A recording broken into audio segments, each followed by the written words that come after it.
Well, this year there is going to be a slightly reduced ceremonial. So the substance of the event is the same. The Queen comes to read the Queen's speech, which sets out the government's legislation. The Lords will be here, the Commons will be summoned to the chamber, but there will be less ceremonial. So the Queen is not coming in the state carriages this year with escorts of household cavalry. She will simply come in the Royal Bentley, I expect.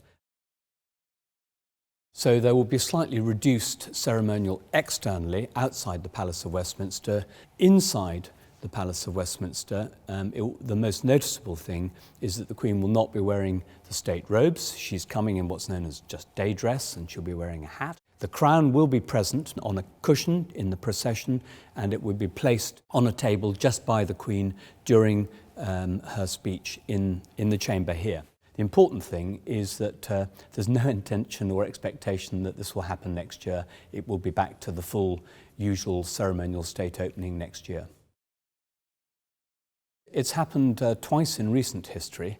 In 1939, if you call that recent, King George VI came here to open Parliament. He did not wear the state robes or wear the crown on that occasion. In fact, he came in military uniform, and it was a very much reduced ceremonial, perhaps to reflect the austerity and seriousness of the occasion at the beginning of the Second World War.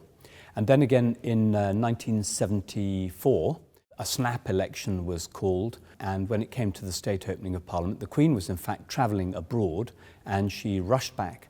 And because of the urgency of arranging the state opening of Parliament, there was very much reduced ceremonial. In fact, there was no procession, and came in wearing day dress and no crown. There is precedent before, it's been reduced before, and it's done in circumstances. And after the state opening, so the chamber has to be reconfigured back into the configuration which you see now, which is where they do their daily business, holding the government to account and scrutinising legislation. So that's what will happen next.